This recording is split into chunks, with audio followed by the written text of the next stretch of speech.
Divorced Redditors, what was it that finally made you or your spouse end the marriage? Serious. She decided to stay at a friend's place for a couple of days to be closer to work while working long shifts. After a week she decided that she didn't want to be married anymore and filed for divorce. After about a month of her ignoring me, I found out through a mutual friend that she had been screwing her boss and had gotten pregnant, and that's why she left. Dang, you don't need to be with her anyways. My wife stopped loving me after our daughter died. A friend of mine just lost his son and I don't think I'll ever hear from again. It just changes everything. Changes people. Changes relationships. I'm so sorry. I don't know why life must be so cruel to good people. I caught her cheating. Wanted to forgive and move on. We went to counseling, but she started acting suspicious a few weeks later. Turns out she was in some sort of subdom relationship with both her boss and her boss's mistress. She threw a pot of boiling water at me. It was thrown over our 5-year-old son. She threw it at me because I was paying more attention to my son than her. I had just gotten home from work and he asked me to play the Nintendo with him. Jesus, I hope you have custody. My ex and I got married very young. I was 15 and he was 17. We were together 11 years and loved each other, but realized we weren't letting each other grow up. Staying a teenager forever isn't an option when you've got kids. It's been 5 years and we still care about each other. We've both moved on. He is a great dad. He and his fiancée are my youngest son's godparents and they are having my goddaughter in January. After 4 years without sex we knew it was dead. We had 2 great kids but were just 2 roommates raising kids together. I moved out and after 8 years apart were still good friends, wouldn't have it any other way. I will never forget this for as long as I live. Our marriage had been on autopilot for a while and one night we finally had a brutally honest conversation argument. She asked me, "What do you want from me?" I said, "I just want you to be with me the way I want to be with you." This is when I knew our marriage was over. She said, "Well, that's just not going to happen." That memory is so incredibly painful for me. Even now after we've been divorced for years and I am remarried with a beautiful child, I still cry sometimes thinking about my ex. It still hurts. This is the one story that really moved me. Thank you for sharing. It wasn't the cheating 3 years after our wedding or even the $60,000 in debt she racked up. The final straw for me was when she put our older daughter's head through drywall during a manic rage. I carried my older daughter, 4 days short of 4 years old, on my shoulder with one arm while pushing the little one, then 6 months old, in a stroller and at that 3 blocks. Vowed to myself it was over, and it was. I hope your girls are okay now. I really do. I've recently become a first-time mum. 5-month-old little boy, and I couldn't for 1 second imagine hurting him, or what I would do if someone else tried to hurt him. Your story hit me quite hard, and I sincerely hope the 3 of you are in a better place now. I walked in on her with another man. She told me that the voices were telling her to hurt the kids. It broke me. She called the cops on me with false accusations of abuse and the very next day asked me if I was going to buy her a new iPhone. He became a totally different person after we got married. He became very controlling and manipulative. I was expected to do all the chores and make dinner every night. This after working a highly stressful 40-hour-week job. He became emotionally and verbally abusive to me. Constantly thought I was cheating on him. If I had anything other than a smile on my face at all times I was ridiculed. Everything that happened was always my fault. He was never wrong. He was always the victim. I didn't want to go home because I didn't know if I was walking into Dr. Jekyll or Mr. Hyde. Had him go to 2 different counselors and didn't make it more than 2 sessions with each because he didn't need therapy. I decided to stop it all when I started to become depressed from the constant stress. I am a normally very happy positive person and I became a walking bunch of nerves. I couldn't get past the belief that anyone who truly loved me would never treat me like he had been. Have been divorced for 6 months now. Although I get lonely sometimes, I would still take loneliness 1,000 times over being back with him. I got it right the second time around, but the first time, no, we didn't live together first. Big mistake. He had been able to hide his alcoholism from me even though I knew and worked closely with him for 3 years before we started dating. After we got married I tried to put him on the lease. He was denied for having 3 DUIs and contributing to the delinquency of a minor charge. He said those were in his past and he's changed. 6 months later I was dusting a bookcase and found a liquor bottle wedged behind some books, and upon further sleuthing found 5 more assorted bottles stashed around the apartment. We had a stocked liquor cabinet but he wanted to hide his habit. He said he would get help. He didn't. One night he drove home drunk and shoved me against the wall when I told him how reckless that was. I called the cops. He got held overnight. I boxed his stuff and downloaded the divorce papers and told his dad to bring him to the bank after picking him up from the station so we could split the account and notarize the paperwork. He said, "Why are you overreacting to this? It's not like I hit you." And I said, "Why do you think I'm stupid enough to wait until you do?" That was that. Dang. Good for you. Did you actually use that line? Because that's the perfect response. He decided he loved seeing partying more than me, and routinely ignored our daughter so he could do just that.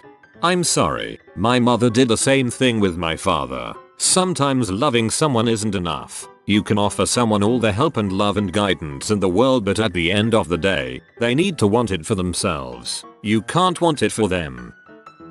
She came up with a different excuse every time I asked her. She refused marriage counseling. She refused to talk in depth about it. They ranged from the reasonable to the petty. So, I don't know. I'm going with she felt like she was too young and missing out on her party girl years. She could have figured that out earlier in our 8-year relationship so I could have gotten some time back.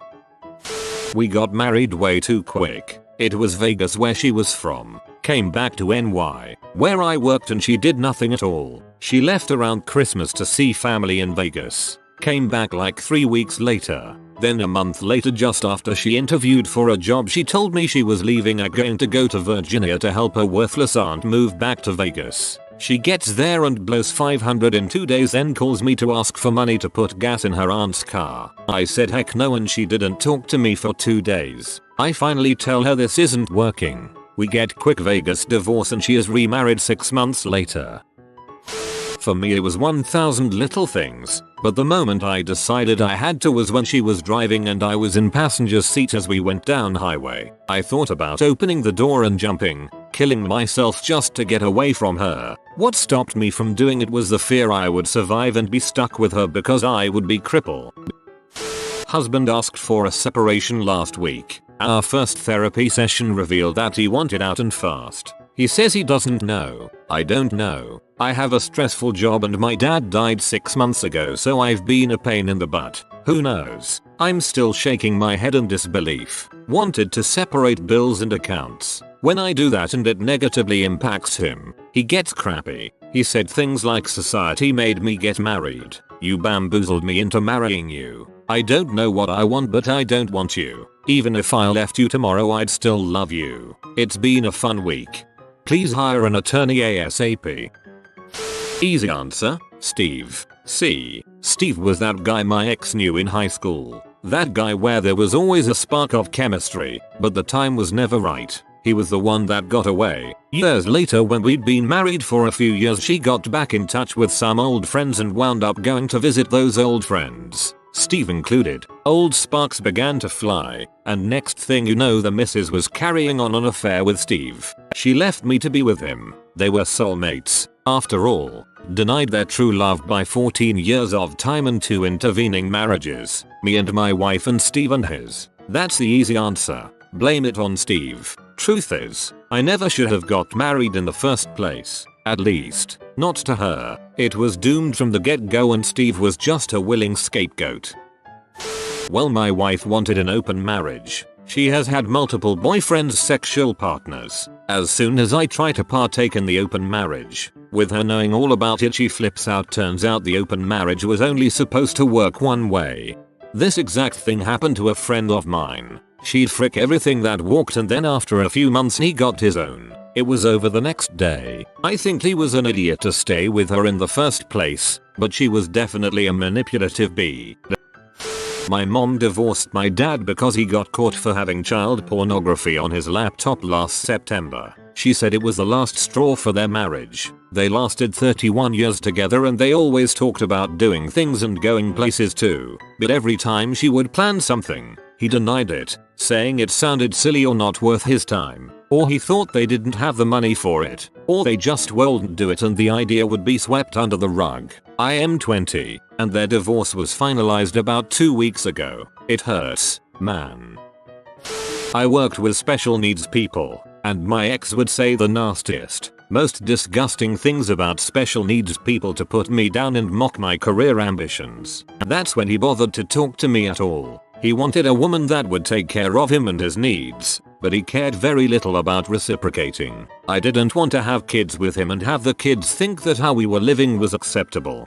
I work with developmentally disabled kids and teenagers, and one of friends, now ex, was making all kinds of jokes and once said Hitler was right to kill them all. Took all my willpower not to lay him out right there. I don't understand the need to humiliate or degrade people with developmental disabilities. My daughter was crying one night. She had a bad dream, and my husband told me to stay in bed and went to her. She was not comfortable with him, so she kept crying for me. It escalated to him spanking her and screaming at her to stop crying. This woke up her brother, who started crying and got spanked as well. He then broke apart the chair in their room because he stubbed his toe on it, the one I rocked them in at night, and threatened to burn their new beds in the backyard if they didn't stop crying. They were 5 and 3. He came into our bedroom where I sat, scared and stunned, got dressed, told me to deal with it and left. It was 1 AM. I didn't see him until the next night. I have no idea where he went or what he did in that time. All I know is I started packing and making plans that day, and 9 months later I moved out. That night was the culmination of years of gaslighting me and neglecting his children. His parents told me it was the best decision I ever made. It caused him to finally become a real parent, and not having to live with his mental health issues was the best decision for me. He still struggles with the parenting, but we are doing very well now and we are amiable and focused on the best for the kids. Would spend $1,200 on his car but yelled at me for spending over $40 on groceries. This butt spent thousands of dollars on his car and buying himself lunch daily. Always made more money than I did, but never got bills paid. I paid everything because if I didn't I would come home too. No power or telephone. Also lots of mental abuse. I figured if I have to pay for everything anyway, I shouldn't have to deal with the mental abuse. He has been gone 3 years and my mortgage is 2 months ahead and my phone and power constantly have a credit on the next month. The final straw for me was having to beg for a disinterested hand job before bed on our 5th wedding anniversary. We became roommates instead of lovers. It worked for a while, but then she and I became really crappy roommates for each other as well. She is a great mom, and she thinks I'm a great dad, but we're both really horrible as a couple. No cheating, no financial issues, just really different people that probably pulled the trigger for marriage too quickly. We both just thought it was the next step after we each graduated from college. Good news is we're both civil and care for each other, just not in a romantic capacity. My only regret is that my kids won't have a traditional 2-parent upbringing like I did. It made me respect my parents' loving 35+ year marriage a whole lot more. You have been visited by the chunk of good fortune. Like this post to enable good fortune for 26 minutes. If you are new to the channel, you can subscribe. I publish new videos every day. Until then, check out another video, or don't. Either way, have a great day you magnificent people.